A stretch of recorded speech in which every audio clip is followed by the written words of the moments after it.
আসসালামু আলাইকুম সবাইকে। আশা করছি আপনারা সবাই ভালো আছেন। আমি অনেক দিন পর একটা ব্লগ নিয়ে এসেছি, যেহেতু এখন রমজান মাস চলছে। তো আজকে আমি ব্লগে তোমাদেরকে দেখাবো একটা হেলদি ড্রিঙ্ক, ঠিক আছে? এটা তোমরা বাচ্চা, বয়স্ক সবাই এটা খেতে পারো। এটা খেলে শরীর তোমাদের সুস্থ থাকবে, তাজা থাকবে, রোজা রাখতে কোনো কমজোরি ফিল হবে না। আমি রোজাতে কোনো রকম ইফতারের কোনো জিনিস শেয়ার করিনি। আর এখানে দেখছো আমার হাতটা পুরো রেড হয়ে গেছে, ঠিক আছে? এটা কিসের রং হয়েছে, আমি কোনো ফুড কালার ইউজ করিনি, না কোনো কেমিক্যাল, না কিছু।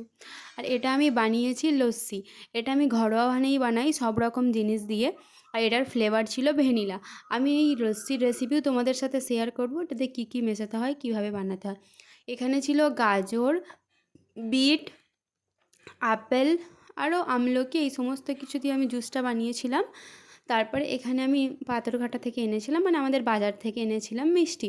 কারণ রোজার সময় আমি মিষ্টিটা একটু খেতে আমার ভালোই লাগছে, রাখছি তার জন্য মিষ্টিটা। আর তোমাদের সবার রোজা কেমন কাটছে এটা কিন্তু অবশ্যই জানাবে। আর এইখানে দেখো আমি যে ড্রিঙ্কের যে ফুডগুলো ছিল একসাথে মিক্স করে নিয়েছি। আবার এটার এই নেটটা দিয়ে জুসটা বার করে নেবো। ওটা আমি মিক্সিতে ভালো করে কুটে নিয়েছিলাম। আমি একটু ওড়না নিয়ে মস্তি করছিলাম আর কি। তারপরে এই ওড়নাটাকে গামলার মধ্যে ভালোভাবে বিছিয়ে নিয়েছি। তারপরে তারপরে এই নেটটা দিয়ে ভালোভাবে হাতে করে নিচড়ে রসটা বার করে নেবে। তোমাদের কাছে যদি বড় নেটের ছাঁকনি থাকে তোমরা সেগুলো ইউজ করতে পারো। আমার কাছে ছিল না বলে আমি এই নেটটা ইউজ করেছি। আমার মনে হয় যে নেটটা দিয়েই সুবিধা। তারপরে এটাকে আমি একসাথে জড়ো করে নিয়ে, দেখতেই পাচ্ছ ভালোভাবে আলতো করে চাপ দিলেই পুরো রসটা অটোমেটিক বার হয়ে যাচ্ছে।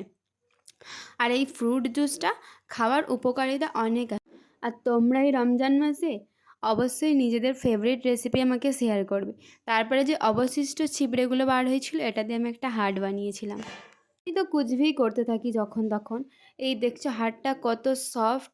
কিছু মানুষ, আমাদের মনও কিন্তু এরকমই হয়, কিন্তু মানুষ বোঝে না, সেটাকে এইভাবেই ভেঙে ফেলে। তারপরে তাদের অপছন্দ করতে থাকি আমরা।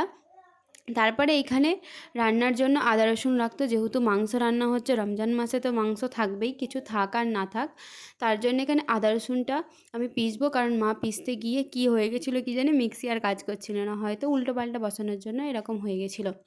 তারপরে আমি মিক্সিতে সমস্ত আদা রসুনটা ভালোভাবে পিষে নিই, কারণ রান্নার জন্য দেরি হয়ে যাচ্ছে। আর যেহেতু মগরিবের টাইমেই রান্নাটা হবে। আর সত্যি বলতে কি এবারে রমজান মাসটা খুবই আরামদায়ক, কারণ আমার শরীর খারাপ হয়ে যেত, আমি আগে রমজান পুরো মাস রোজা রাখতে পারতাম না, কিন্তু আলহামদুলিল্লাহ এখন রাখতে পারি। আর আদা রসুন পিষতে গিয়ে আমার ছিটকে চোখের মধ্যে আদা রসুন ঢুকে যায়, আর এত পরিমাণে জ্বালা করে। তো আজকের ভিডিওটা এতটুকুই ছিল। চলো এখন আমি চোখ পরিষ্কার করব।